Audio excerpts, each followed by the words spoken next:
Dinosaurs, Bear Hunts, Monopoly. This is the Leeds Business Podcast, and I'm your host, Phil Fraser. This week, we have a slightly different episode as we speak to Andrew Cooper, Chief Exec of LeedsBID. Have a listen as we discuss what LeedsBID is, what it does, and how you benefit from it. We also discuss ESG, CSR, ASBs, and loads of other three-letter acronyms. And where did those dinosaurs, bear hunts, and Monopoly come from? The Business Surgery answers the question, I'm keen to develop my management team's skill set.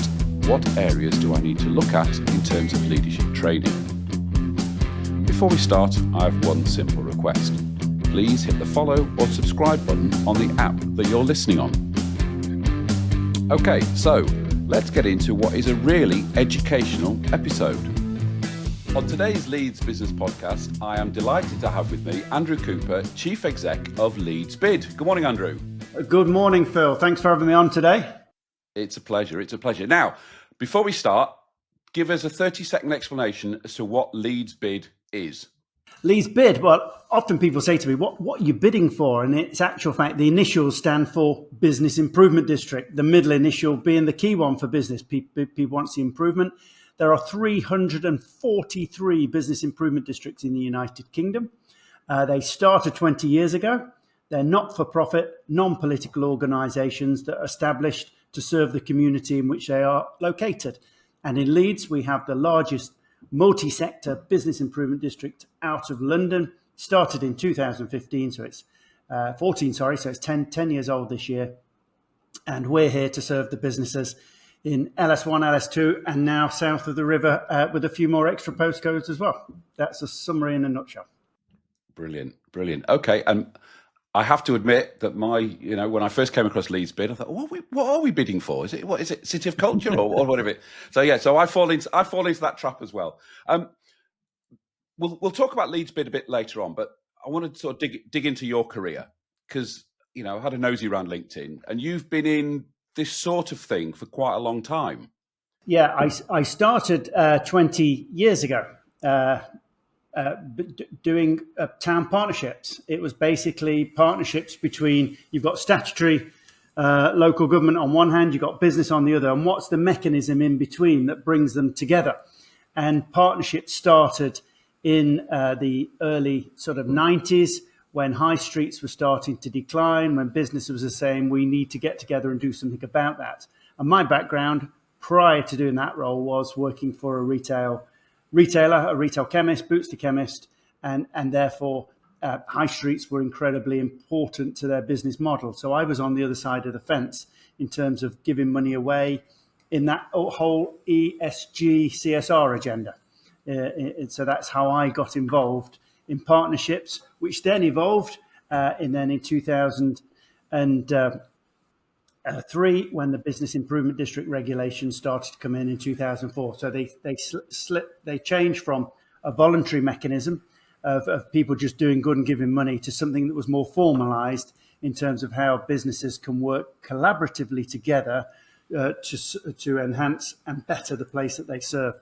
And that's how I've been involved. So in terms of career-wise, yes, great working for a big corporate like Boots the chemist, but it gave me that foundations to the importance of partnerships, the importance of collaboration, and then working in places such as Stratford-upon-Avon, Bath, depending where you are in the country, and then coming to Leeds, which, as I said earlier, is one of the biggest cities in the north, and a great privilege to be able to set up the Business Improvement District here. So my journey has been, my original background is I left school at 18. I didn't go into university, and I very much see the importance to businesses of taking youngsters on early to get them into their businesses, because sometimes the model of university and graduates and so on doesn't always work for all business sectors. And I think and we're seeing more and more that term apprenticeships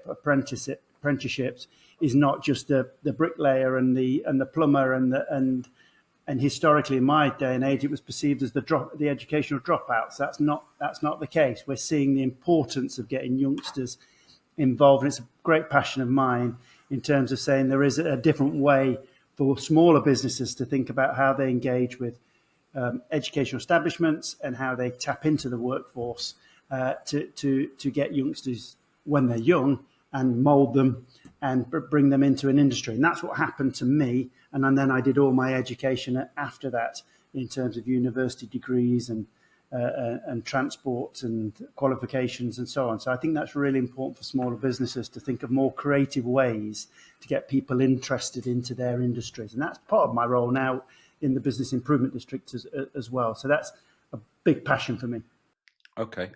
So you've covered about 15 different topics there. I'm going to try and pull on as many of those threads as I can. Let's stick with that sort of youngsters getting into work rather than education, because over the last 20, 30, 40 years, it's been, the standard route has been A levels. I'm showing my age there. GCSEs, A levels, university, and then get them out into the workplace. How is that changing, and what is there out there? If people who maybe have got kids who are 16, 17, 18, and they're thinking they're not right for education, what routes are there now, and how do you encourage kids to do that and not fall into the obligatory educational trap? I think it's to show my age. I was the first year of GCSEs. That's when GCSE starts, and they haven't really changed, have they, over the years? And I'm not sure it works. The schooling system works for employment and for employers.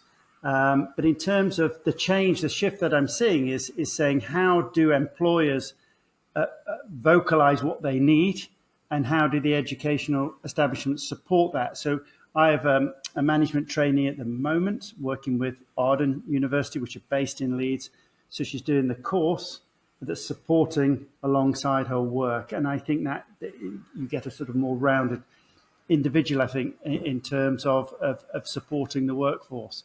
So I think there are a lot more options out there now than probably there were 20, 30 years ago. And I think education establishments have adapted, and we're seeing that in the centre of Leeds in terms of the Leeds Trinity University, which is just located in Trevelyan Square. So that's really good to see that educational establishments are not seen as distant from the business community, that are integrated, and we see that within Leeds in terms of all our educational institutions. And I think that's really important to business, and I think businesses have a role to try and convey to the youngsters, the people going through the GCSEs and A levels, what options are available to them, because some establishments in the city don't have big signage over their doors. People don't know they're there. A lot of creative industries, lots of smaller industries, and so those business owners, large and small, do have a job to do to communicate to that the younger community, to say, there are options here. There are possibilities for you. Why don't you explore that? So I think there's an obligation on the schools and the universities, and there's an obligation on the business as well. I mean, one key thing is work experience is no longer mandatory in our educational system. So how do we get youngsters to be inspired by work? And it requires an enthusiastic teacher to come in and do visits, which we see quite a lot in Leeds or a particular industry. And I think that's really, really important, that businesses can't just sit back and wait. They have to be proactive in saying what opportunities and what options are available to them. Yeah, it's very timely, actually. I actually go in, I do a talk in schools about careers and CVs and all that sort of thing. And the more I've been doing it, the more teachers are telling me, tell the kids apprenticeships aren't, a failure and not going to university. And I think, but No. And again, Daniel Priestley, who was a guest on my show a few weeks ago, talked about this, that the education system was built to produce people to work in jobs that they will work in for their careers. Whereas now you've got so many different options. The world is huge. You can do anything on the internet now. So we're not actually delivering, as an education system, he says, we're not actually delivering people to do the jobs that now exist. So yeah, fascinating. Totally off topic, but fascinating Sorry. Discussion. Don't worry. Well, let's go backwards. People complain about businesses using terms that people don't understand, and you used the phrase, used ESG and CSR earlier. And I've got one particular listener who I won't name, who gets furious about people using acronyms like this. I agree. I hate acronyms. Tell us what they are. Explain to the idiots, including me, what ESG is and what CSR is and where it fits into bids. Yeah, well, in the old days, it would be corporate social responsibility, things above your what you're doing in terms of the widgets you're making and your impact into your environment. And that's changed to environmental, social, and governance in terms of businesses' responsibility. And we talk within the Business Improvement District about being place first, that we're not about Leeds BID, we're not about Andrew Cooper, we're not about the team that's in there, we're about Leeds. It's the 5 letters of our city. That's what we're here to help and enhance and so on. And I think as businesses start to think about their responsibilities in terms of ESG, environmental, social and governance, how they connect with the community and the environment, the BID is actually an enabler to assist them in that process. And it came out strongly in our recent business plan that we launched, that got a ringing endorsement from businesses, 98% endorsement to say this is really, really important. And particularly about how we harvest some of that ESG from companies locally, whether it's big or small, in terms of the impact they can all make in making sure that Leeds is better. And I often say, and I will repeat, that when people come together and collaborate, that's when good things happen. And the beauty of a business improvement district is you get different individuals from different sectors of the business community around the table who wouldn't ordinarily meet together. Some are actually, in fact, competitors, but they're actually saying, we've got a shared need, we've got a shared issue, we've got a shared problem. How do we work collaboratively to do that? And I think what we're seeing from businesses is they have either resource, in terms of financial resource, they have money, and they have staff, and they're actually saying, right, how can I use some of that to affect change and make things better in the environment in which I've established, whether that's a large corporate accounting firm or a small shop on the corner on Briggate. And I think that's really, really important. And how we, I think sometimes businesses are struggling in terms of thinking, right, I want to do something, but I don't know how. And I've got some money, but I don't know where to put it, or I've got some staff, but I don't know what they need to do in terms of staff development and training. They could do a corporate day of something in the community, but how do we broker that? How do we harvest that? And how do businesses, particularly for certain corporates or even smaller businesses, they want to do something that will enhance their brand, and that's not being selfish, that's just being realistic. How do they enhance their brand and show that they're making an impact within the community? And they do that in a differentiating way to their competitors. And how can we do that? So I think that's really, really, really important. And what we've seen over the years with the BID is that we've gone forward with sometimes some money, some resource, or just an enabling of bringing people together. And then it's almost like the BID has gone, I'll show me mine if you show me yours. And then people have gone, yeah, I'll contribute to that as well, because that's really important to us. And we're seeing that quite a lot at the moment in the city centre with regards to issues of managing the city centre in terms of safety. Safety is a big issue in the city centre. It's a big issue in all our city centres. But of people saying, no, you know what, no one organisation can solve this on their own. How can we work with the police, the local authority, the shopping centres and so on, and come together? And that's just one example. Another example would be the Canals and River Trust, who say they get loads of people saying, I'd love to help clean up the riverbanks and do some sort of positive things in the summertime. I can bring a team down of 10 people. How do we facilitate that? That takes a lot of organising. The outcomes are really, really positive. But how, instead of doing 100 metres of riverbank, how can we do 1,000 metres of the riverbank and work collaboratively together? And we're looking at sort of ways in which we can be a broker to support some of that ESG, to give businesses a door to go through and say, here you go, this is the way you could engage and work collaboratively together. It's just one smaller strand, but a very important strand of our overall business objectives and business plan. But we have nothing to gain other than bringing people here to do good things, and that's the key thing. Okay, I like that. That aspect of facilitating rather than just LeedsBID are doing this. The actual facilitator role is really important. Really important. Let's go back on something you mentioned earlier. You talked about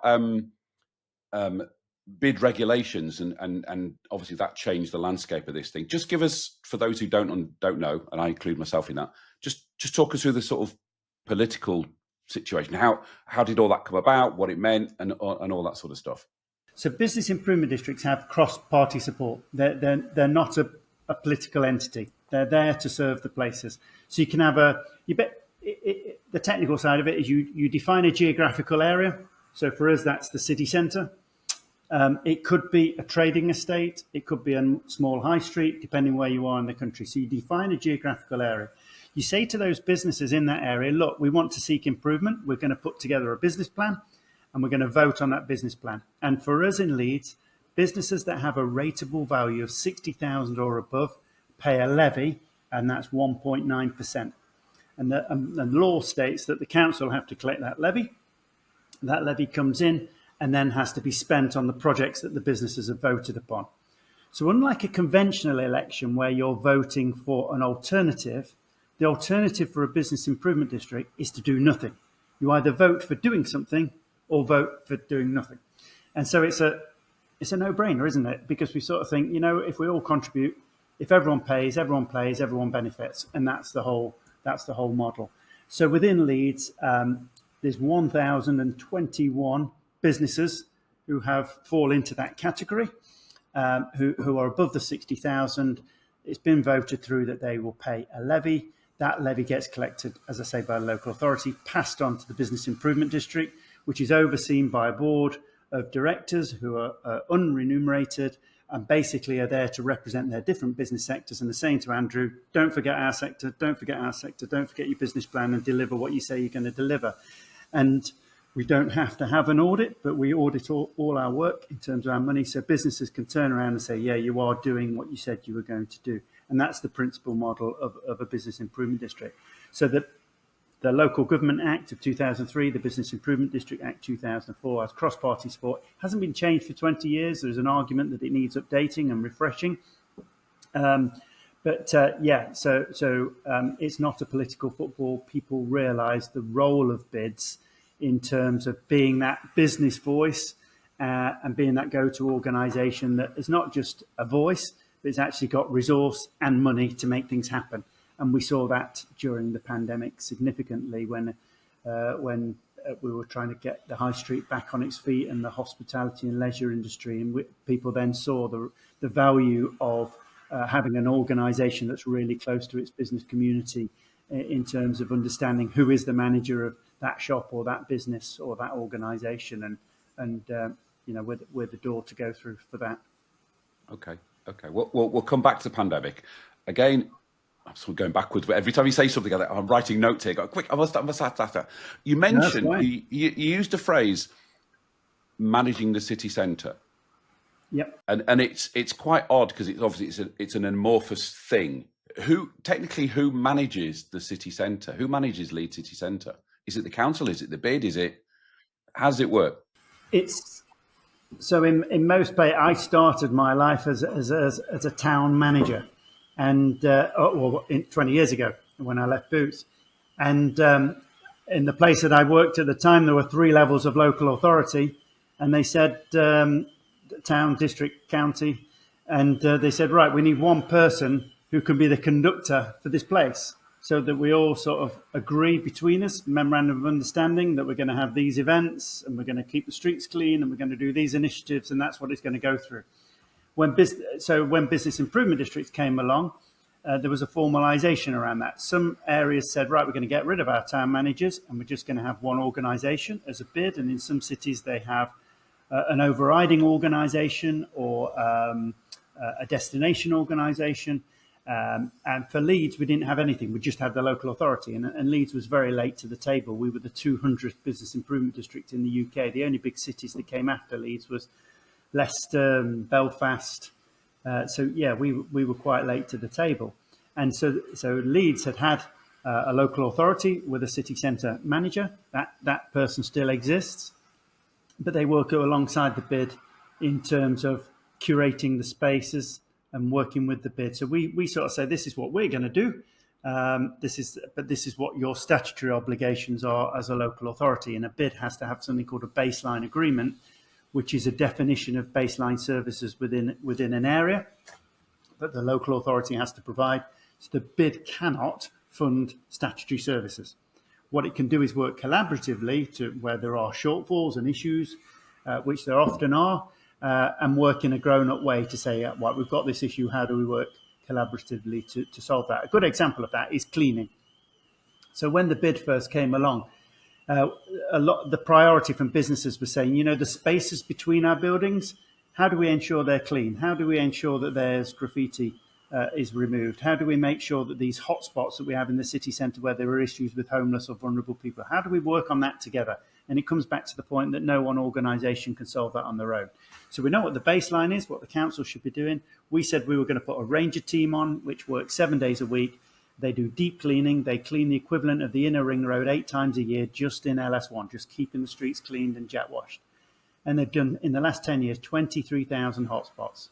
That's a business ringing up in the morning, whether they're a levy payer or not, and saying, Rangers, can you come out because there's a mess in my doorway? Can you come and sort that out for us? And we'll come and do that and clean it. And that has enhanced our cleaning within the city centre. I don't know if you can hear it, but I'm looking out over Briggate this morning, and the Rangers are cleaning Briggate. They do it every year, get rid of the chewing gum and just cleanse the street, get rid of all the muck and the oil and everything else. And if you don't do that, you soon sort of realise, the city's come down a level. And it's only by sort of working collaboratively together that we've been able to target that. And there's some spaces in the city centre where we've gone, we don't know who owns this. And maybe the landlord is distant and not engaged. And we've had to come together and work collaboratively and say, right, let's sort this out. Let's get this mess sorted because no one's going to take ownership for it. And we've seen improvements. So I think that's really, really important, how we work with the local authority, with the statutory services. Because as one of my board directors always says, a rising tide raises all the boats. And it's true. If you raise the standards and keep it at that level, then cleansing becomes, well, we expect you to carry on and do that, which is what's happened now. And cleansing is not quite as high in the priorities. It's sort of number 2 in those operational things, where safety is now a key thing. So we're now having to focus some of our attention to those, how we work collaboratively on safety and ASB and shop theft, and how do we address some of those issues, which are not unique to Leeds. They're across the country. You said ASB there, antisocial behaviour. I know that one. Antisocial behaviour. I must stop using that acronym. Okay. We've talked sort of quite generically about bids and that sort of thing. I want to get specifically onto Leeds. But before we do, I want to tell our viewers and listeners about the Leeds Business Podcast Fair Deal. The Leeds Business Podcast Fair Deal has 2 sides to it. My side of the deal, I bring you every week inspirational, educational and motivational guests like Andrew, totally free of charge. You, listener and viewer, have 2 parts to your side of the deal. Part number 1, recommend this podcast to one other person that you feel will get a benefit from it. And part number 2, write us a review on the Apple Podcast app or at podchaser.com. So that's the Leeds Business Podcast Fair Deal. Sound like a fair deal, Andrew? That does to me, absolutely. Brilliant. Andrew says it's a fair deal, so you have to do what Andrew says. So let's talk about Leeds specifically. And I know one of the reasons you're on is I know we've just got your 3rd iteration of LeedsBID. Let's go back to the start. How did LeedsBID come together? What did it look like? Talk us through the process. So I wasn't here when it came together. I came in about 6 months afterwards to set it up. So at the time, the arena had just been built. Trinity Shopping Centre had just been redeveloped, which is, and I have to say this, it's not a biased comment, but it's one of the best shopping centres in the country in terms of its architectural design and its engagement with its high street. It's really, really good. And then we've seen a result of that, Victoria Gate and John Lewis and how that's developed. So we're well blessed in terms of retail in our city. So that was going on. And then the west end of the city was being developed with the Wellington Place and all down that neck of the woods. So it was a combination of those organisations with the local authority, with the Chamber of Commerce, who were saying, why haven't we got a business improvement district in Leeds?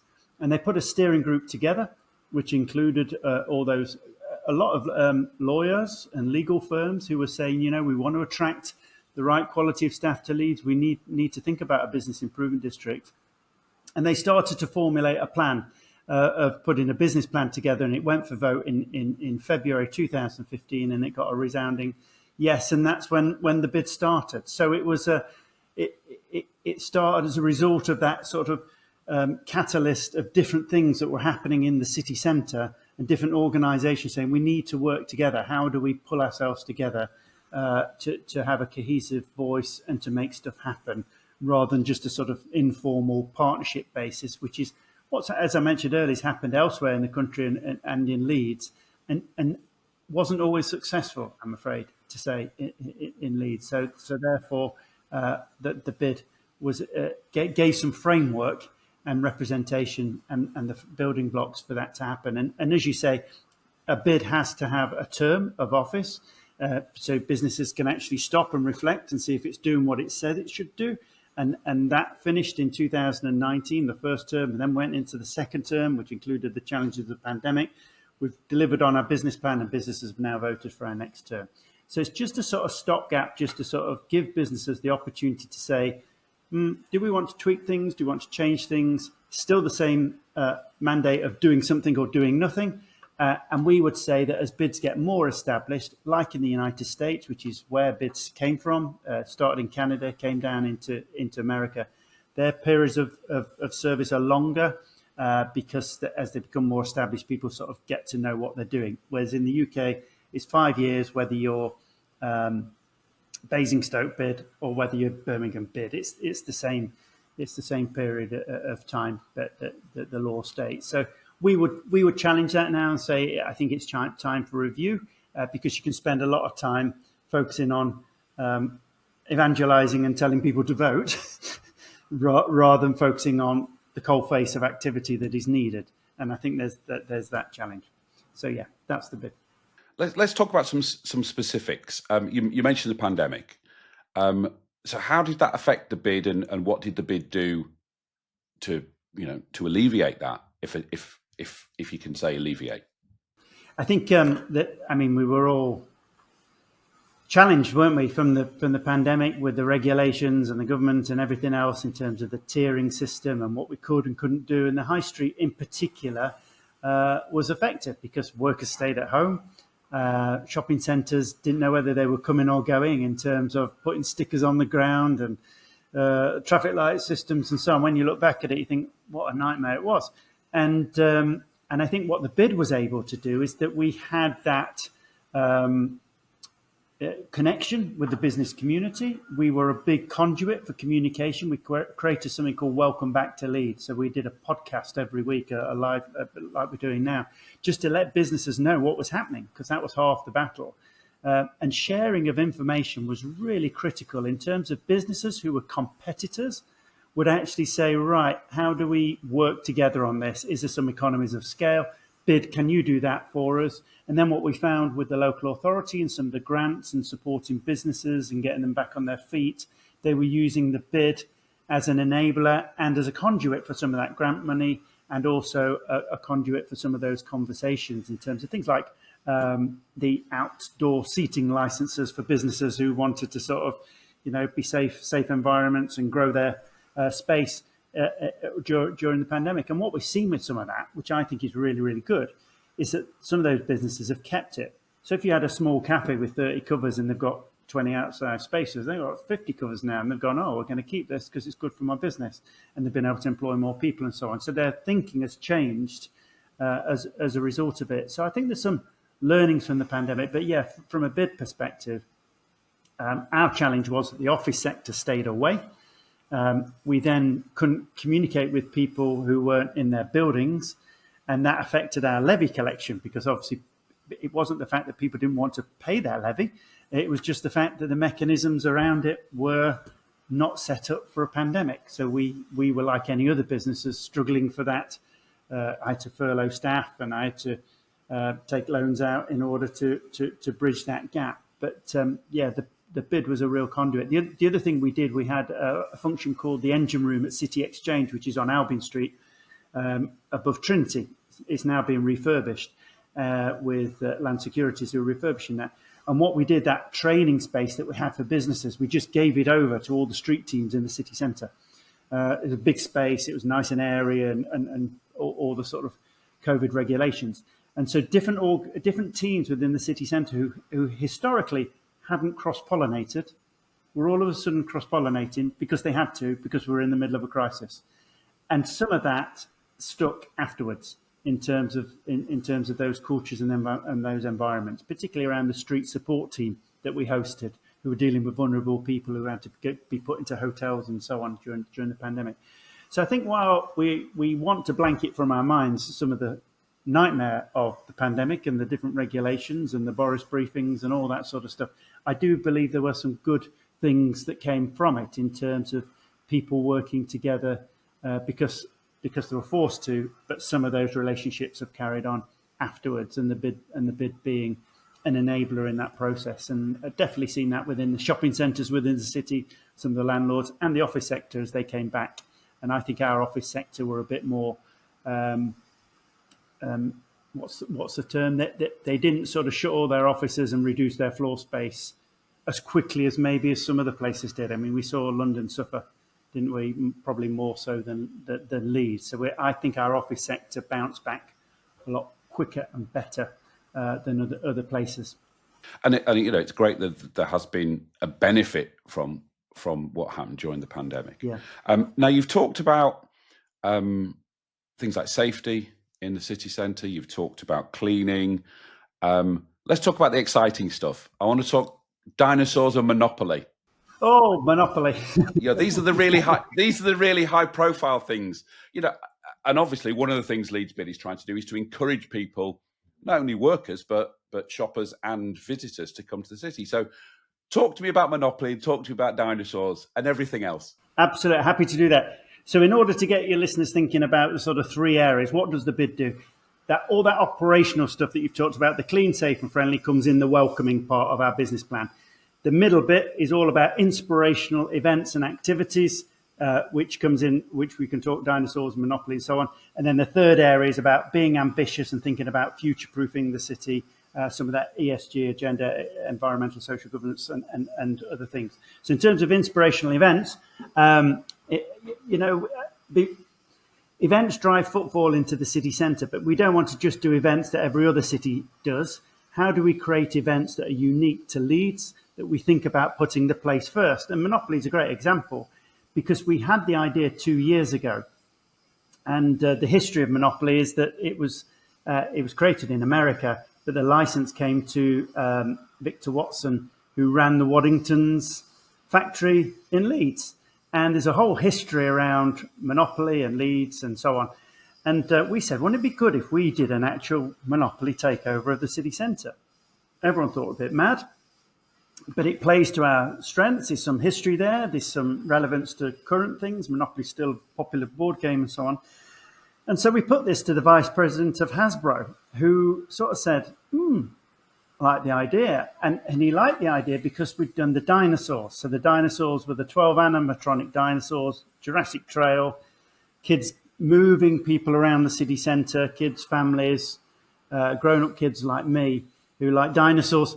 So you sort of think, how do we create that model where every area of the city, not just retail, but every area of the city can benefit from whatever takeover, whatever project that we're putting on? And Monopoly was just a great example of that. The dinosaurs was a great example of that. So when we did the sort of Monopoly, the giant tokens that we saw in the city centre, the shopping centres, the events, the competitions, the history, the Civic Trust did a blue plaque to put on the wall of the house where the first game of Monopoly was played. There was a whole podcast and history and film. There was a film launch with the last director of Waddington's game, John Watson, who's in the city, and he was just an encyclopedia of historic knowledge. So the museum did a big display and so on. So everyone sort of thought, right, I get it. How do I participate? 9 years ago, when we had the sort of first ideas of events in the city centre, it was a real struggle to get people to get them round the table because we're a bit wary and a bit cautious. And well, if they're there, they're our competition. But now they're sort of saying, right, how do we all get together and enhance? So if the BID is doing this, how do we add our bits on it and make it this? And that's what happened with Monopoly. And I guess there was a microsite, well, there was, and there were sort of events before, during, and after, which and we're still talking about it. So it showed that it worked. 750,000 people went round it with their maps and so on.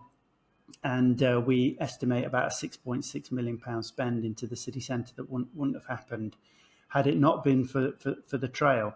And that's our objective, is how do we do those seasonal events that drive footfall into the city centre and benefit all businesses of all sizes. And if you're a retailer, you then sort of think, right, if the dinosaurs in the city centre, I'll put some dinosaur T-shirts by my door. And that's what happened with one major retailer.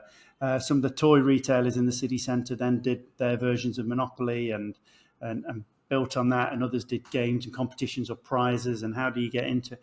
And you sort of think, it's what you put into it, you get out of it. And you sort of think, we just want to promote Leeds. So if everybody does that, look at the impact of the dinosaurs, the piano trail, the bear trail that we had a few years ago, the Monopoly. So those fun things. And we haven't got the Monopoly of good ideas. We rely on businesses to come forward and say, have you thought about this? This would be really good for our sector. Did you know that this happened in Leeds many years ago and we could do something around that? And absolutely, we're all ears and we want to hear that, because it's only through those discussions of people who, again, wouldn't ordinarily sit around a table together. We wouldn't have come up with the bear hunt. That was the hospital charities saying, right, how do we raise money for the hospital charities? They do these sort of animal trails across the country. And we said, yeah, that's great, but we don't want to just do an animal trail that's like every other place. How can we make it a bit different? Well, let's do the bear, and let's link to the Michael Rosen book, We're Going on a Bear Hunt. And let's ask Michael Rosen, and he came involved. And then all of a sudden you've got an idea that's been made into something a lot bigger and unique and different to giraffes in Bournemouth or whatever else animal trail. So we want to create inspirational events that are unique to the place of Leeds, that drive footfall, that celebrate our history, our past, that put us on the map and are a little bit different. And if businesses out there going, I've got a great idea, absolutely throw it into the mix, because that's how good ideas come forward. And the other things that we've done is things like the Leeds International Festival of Ideas. That was another event that people said, right, how do we talk up conversations around our society? We're not political organisations, we're not political festival, but what about business issues and so on? How do we get some of these key speakers and people locally from our different sectors on a stage to talk about the issues that are relevant to our sector? And we've had some really inspirational speakers locally and nationally come to that event. And again, it wouldn't have happened without businesses saying, this is a good idea. How do we get this in Leeds? So it's not about Leeds BID taking credit, because all I need to do is make sure the people who pay the levy understand where their levy is going. But whatever the event is, if it benefits Leeds, then we're doing our job. And that's the key message to get over. Okay, brilliant. I'm sure there's people listening already thinking, oh, we could do this, we could do this, we could do this. We'll come on to how people get involved. We'll come on to how people get involved in a minute. Now, every week on the Leeds Business Podcast, we ask our guests to give us a how-to, to teach us how to do something. So, Andrew, putting you on the spot here, tell us what you're going to teach us how to do, and then teach us how to do it. Okay, so how to. One of the things is, how do you create a culture in your business that's different to your competitors?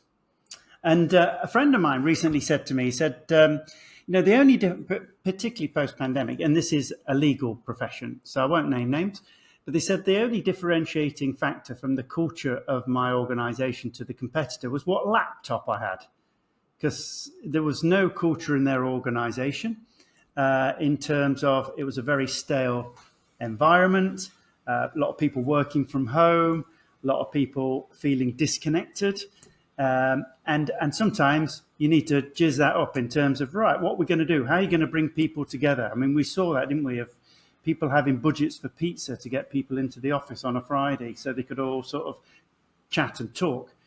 And I've often shared this story, so apologies for those who might have heard it, but I'm going to say it again. There was a famous chief executive, I can't remember whether they were male or female, within a big pharmaceutical company, who was asked who the most important person in their business was, and to which they replied, the chef.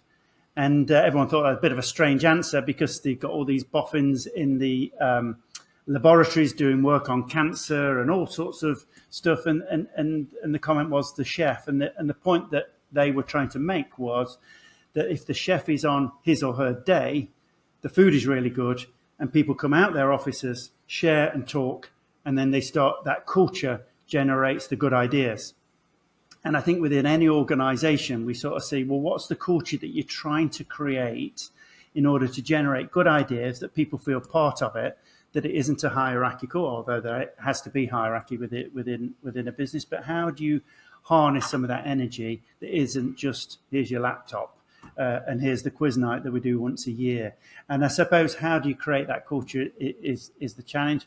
And I think it's about thinking differently to your competitors. I think it's about being a bit more creative. If you're not in a particularly creative industry, that's okay. But how do you partner with a creative industry to help you create that environment that your staff will think, oh, this is a bit different. This is a bit, this is inspiring. I want to come into the office. I spoke to one organization recently, and two organizations. One was a very national brand that they'd moved office, and their floor space was actually less than it previously was. And because they'd done it so well, everyone wanted to be in the office. They almost had an oversupply of people wanting to be in the office, which is great. And the other company I met recently was an interior design company, who was saying the importance of, when you think about your design of your office space, even smaller things, not necessarily costing lots of money, that create an environment that's slightly different, that makes people want to be there. So how do you create a culture and an environment where people want to be there, not only your staff, but also your suppliers and the people that you're working with? And that's my sort of how to, and I think it's different for different sectors, but it's thinking that through. And it does link as well to this sort of environmental social governance part of any business, to sort of think, well, if we're going to bring people together, what's our external facing initiative that brings us together as an organization? So whether that's, traditional things like running marathons or doing sleep outs or whatever it might be, but thinking a bit more creatively about that, because you can do something quite, I say small, but focused and concentrated, and that's specific to your business. And they can have a really big impact, and everyone goes, oh yeah, that firm, they're connected with that, and everyone knows it. And you occupy that space. Whereas rather than everyone trying to do the same thing in that sort of community world. So how do you create that culture of bringing your staff together? And I think there's a lot of creative companies, there's a lot of corporate companies who are working together to think, right, how do we create that environment that people want to work for me or whatever organization that I'm working for, but it's more than just the culture of brand and laptop. How do you create that environment? And I guess I'm seeing that more and more in Leeds, where that's becoming more of a factor, because you want to retain your staff. And if you don't retain your staff, your competitors will get them from you, because they've got a better culture and a better environment. Some great advice there, Andrew. And it is about being different. We'll talk about, lawyers. Why should I work at this lawyer's rather than somebody else's lawyer? What's the difference? We're still doing the same legal work. I went into one lawyer's the other day, and they now have a bar in their reception. I thought, great, I'll sign up to this. It's a little thing. But the environment was a softer, more welcoming environment. And you sort of think, okay, not the sort of harsh rows of bookshelves and daunting fact that you come and see the lawyer because something's gone wrong, which what normally happens. So yeah, interesting. Yeah. Absolutely. Right, I'm going to keep you doing hard work. We'll go on to the regular. the regular weekly business surgery. We ask our listeners to send in their business problems, and myself and a guest will try and answer them. So this week, it's come from Mary Higgins. Mary says, I'm keen to develop my management team's skill set. What areas do I need to look at in terms of leadership training? So I'll have a go at this first, and then Andrew, you can have a go at it. Okay.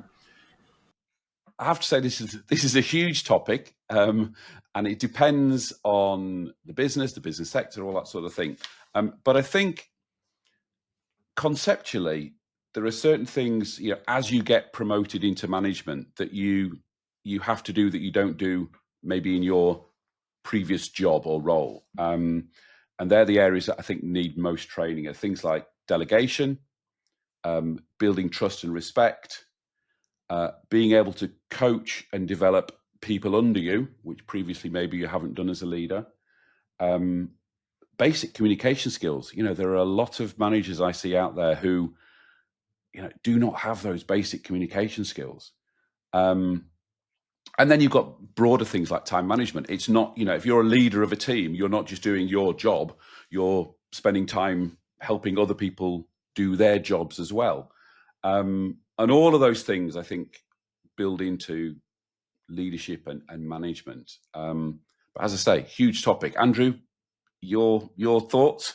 I think when you employ a person, you employ all of them in terms of the good and the bad, and it's helping to encourage someone who's just coming into leadership to think about their professional development and skills that they need to work on.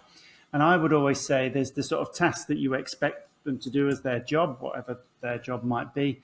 But there's also a section that gets often left to the end, sort of personal development and things to improve on. And I think that needs to be incorporated or integrated within the job description. Just sort of say, we can't be good at everything.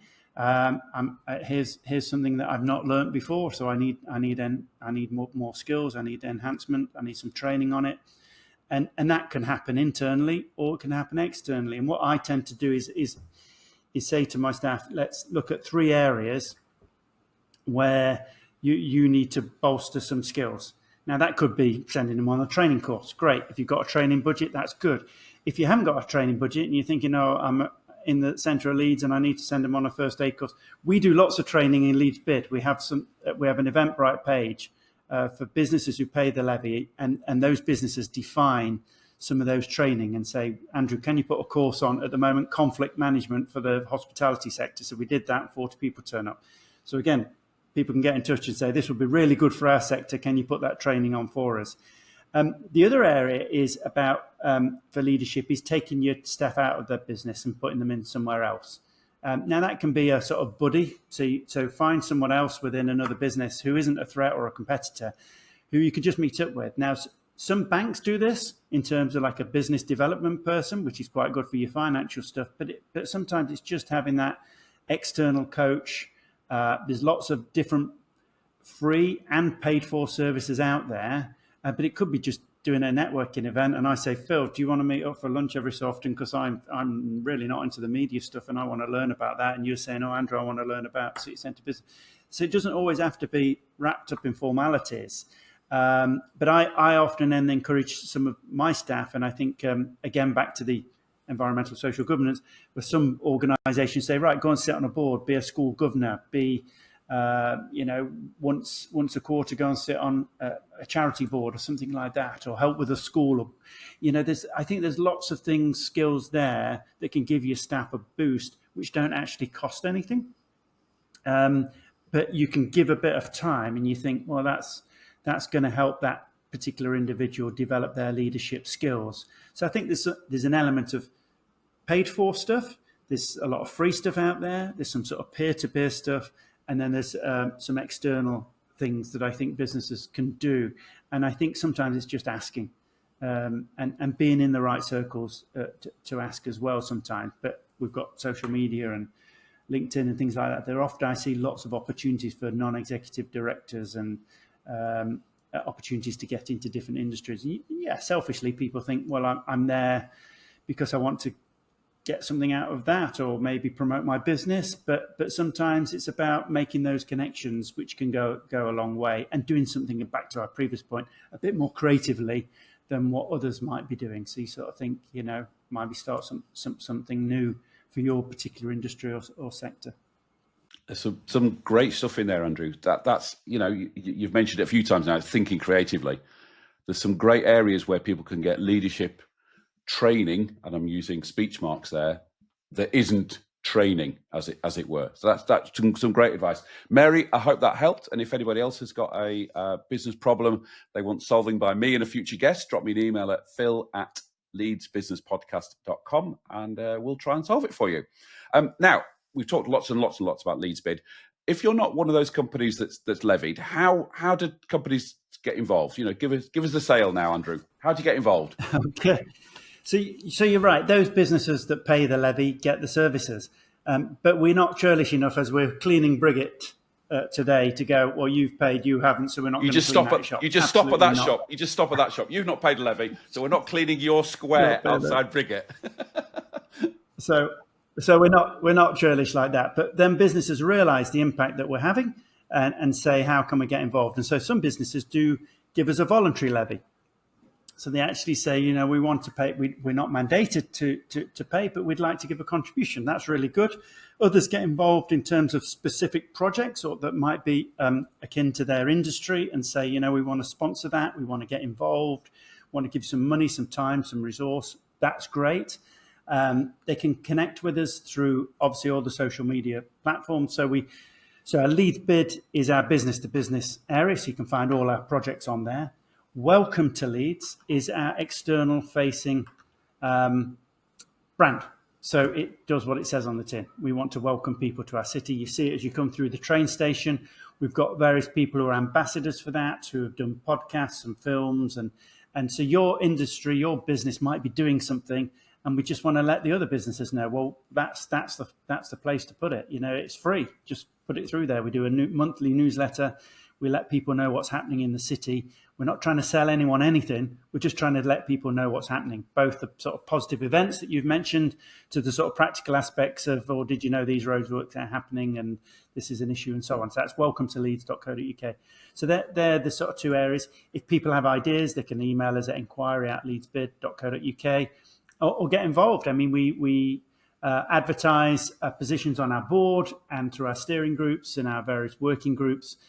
We're not a closed shop. We want business to engage with us. We do training facilities here in Briggett. We're next to Harvey Nichols. If you look at Harvey Nichols with the door to the left, 104 Briggett. A lot of businesses use our space here for free to do training, to do interviews, or just to come in and pop in and say, Andrew, I've got this issue. Who do I need to speak to?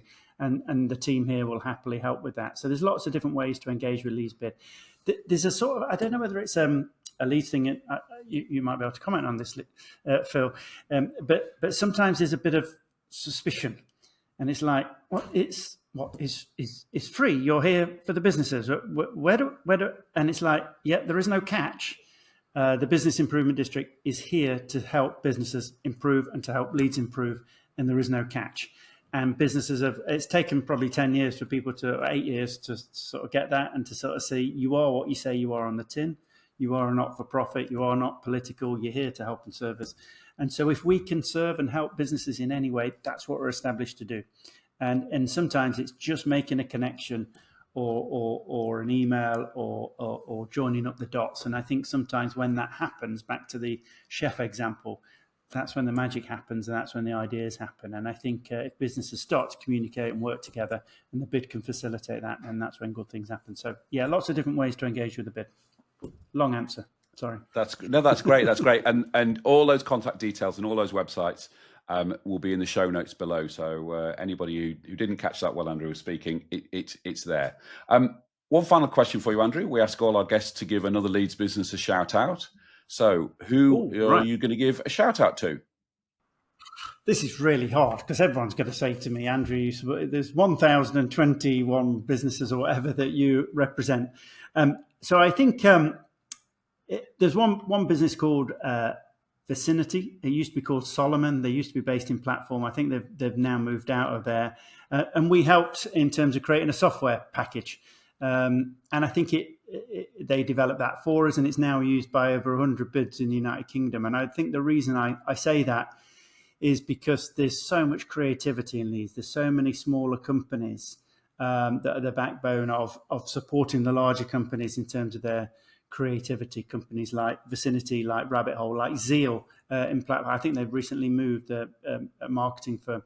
So there's a few mentions there. But to give a shout out, I think, to these sometimes smaller businesses who you don't always see their shop fronts, you don't always know they're there. And Leeds has a lot of those, and it's how we sort of bring them to the fore, because there's some great creativity that's happening in our city centre, from tech development to marketing and some of the brands that people are involved with nationally. So a few mentions there so creative sector. So I've tried to cover all the bases. Okay, you're just being political, Andrew, aren't you? You're being political. Actually, Absolutely. Jane from Zeal has been a guest on the show, so there'll be a link to her episode in there as well. But yeah, links to those as well.